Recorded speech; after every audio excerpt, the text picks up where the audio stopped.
Assalamualaikum warahmatullahi wabarakatuh. Kami dari kelompok C akan mempresentasikan hasil review artikel dari kelompok kami tentang analisis minyak atsiri dari Oregano vulgar dari 6 area produksi Pakistan. Berikut adalah nama anggota dari kelompok kami. Kemudian pendahuluan yang akan dibacakan oleh rekan saya.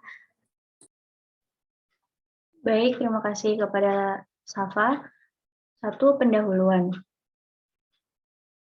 Oregano merupakan spesies dari famili Lamiaceae yang tersebar di ladang Cina dan negara Asia Tengah. Contohnya seperti Pakistan. Minyak atsiri ini memiliki sifat antimikroba, fungisida, dan antioksidan. Origanum vulgare L merupakan anggota Lamiaceae yang bermanfaat untuk menjaga kesehatan manusia dalam jangka waktu yang lama dan bisa untuk terapi alami. Aroma, rasa, dan sifat sebagian besar terdiri dari monoterpen dan sesquiterpen.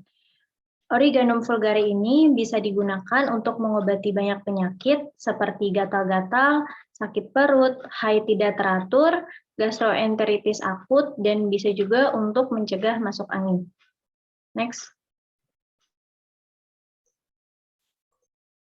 Perbedaan komposisi minyak atsiri di daerah produksi berbeda-beda.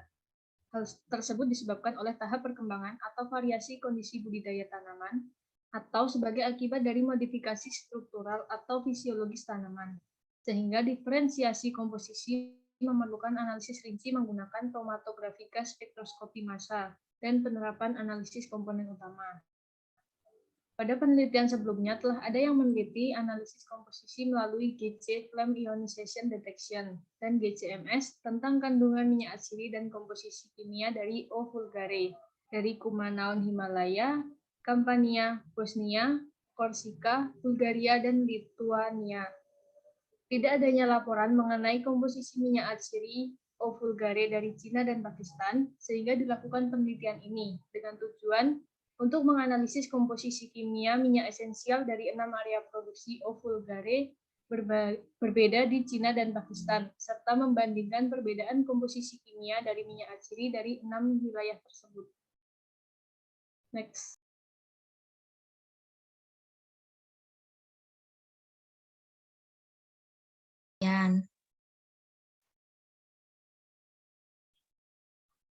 Yang pertama, ada isolasi minyak esensial, yaitu Oregano vulgare seluruh tanaman masing-masing 100 gram diserahkan ke hidrodistilasi.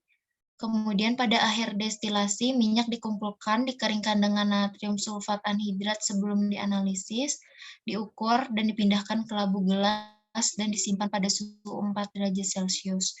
Kemudian yang kedua ada analisis kromatografi gas, itu dilakukan menggunakan sistem Agilent 6890N GCFID yang dilengkapi dengan Flame Ionization Detector atau FID pada kolom kapiler Agilent.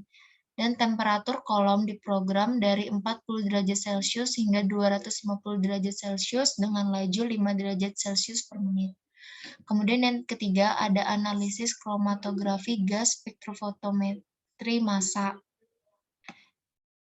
Itu dilakukan dengan menggunakan sistem GCFID Agilent 6890 yang dilengkapi dengan Flame Ionization Detector FID pada kolom kapiler Agilent. Kemudian yang keempat, ada analisis kesamaan, itu perhitungan derajat kemiripan melalui vektor termasuk metode sudut kosinus untuk mendapatkan keragaman antara 6 produksi yang berbeda. Kemudian yang kelima ada analisis komponen utama, itu dilakukan dengan menggunakan perangkat lunak statistik SPSS dan juga digunakan untuk memberikan gambaran tentang kapasitas untuk membedakan komponen minyak atsiri berdasarkan data GCMS atau variabel tertentu. Kemudian yang terakhir itu ada analisis klaster yang digunakan untuk menetapkan sekumpulan objek ke dalam kelompok-kelompok yang disebut klaster, sehingga objek-objek dalam klaster yang sama lebih mirip dalam satu sama lain daripada yang ada di klaster lain. Dan analisis klaster didasarkan pada data atau variabel tertentu.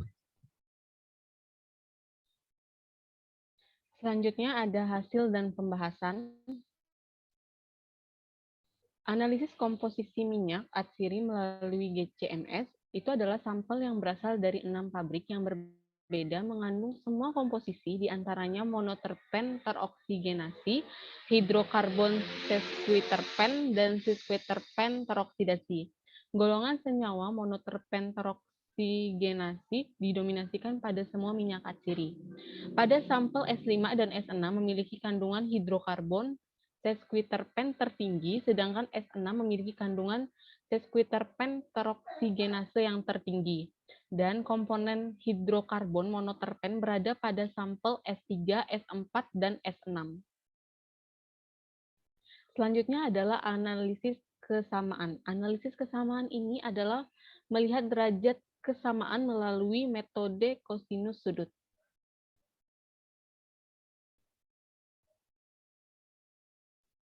Selanjutnya yaitu analisis komponen utama atau PCA. Grafik screen untuk data atau variabel tertentu lebih besar 0,2% dari 42 komponen minyak atsiri dari 6 wilayah produksi, menunjukkan pola yang ideal, yang memiliki perbedaan yang relatif besar antara nilai eigen antara 1, 2, dan 3, sehingga ketiga faktor tersebut memberikan informasi paling banyak. Selanjutnya yaitu ada analisis klaster, yaitu hasil yang diperoleh dari analisis klaster menunjukkan adanya variabilitas antara produksi yang tinggi dalam minyak atsiri. Dari 6 sampel produksi yang diajukan ke analisis multivariat, 2 kelompok minyak atsiri yang terdefinisi dengan baik dibedakan dengan analisis klaster O. Kemudian yang terakhir ada kesimpulan. Dapat disimpulkan bahwa melalui GCMS dihasilkan sampel dari 6 pabrik yang berbeda mengandung semua komposisi, termasuk monoterpen teroksigenasi, hidrokarbon sesquiterpen, dan sesquiterpen teroksidasi. Kelompok monoterpen teroksigenasi mendominasi semua minyak atsiri. Sampel S5 dan S6 memiliki kandungan hidrokarbon sesquiterpen tertinggi, sedangkan S6 memiliki kandungan sesquiterpen teroksigenasi tertinggi. Dan komponen hidrokarbon monoterpen terdapat pada sampel S3, S4, dan S6. Pada analisis kesamaan berdasarkan perhitungan derajat kemiripan menggunakan metode sudut kosinus termasuk vektor O. Vulgar sampel S1 sama dengan sampel S3 dan S4 menunjukkan bahwa ketiga sampel S1, S3, dan S4 menunjukkan sedikit perbedaan dalam komposisi. Pada analisis komponen utama atau PCA, sampel S2, S5, dan S6 memiliki kualitas yang lebih baik. Dan pada hasil klaster, hasil yang diperoleh dari analisis klaster menunjukkan variabilitas antara produksi tinggi dalam minyak atsiri. Sekian dari kelompok kami. Jika ada kesalahan mohon dimaafkan. Wassalamualaikum warahmatullahi wabarakatuh.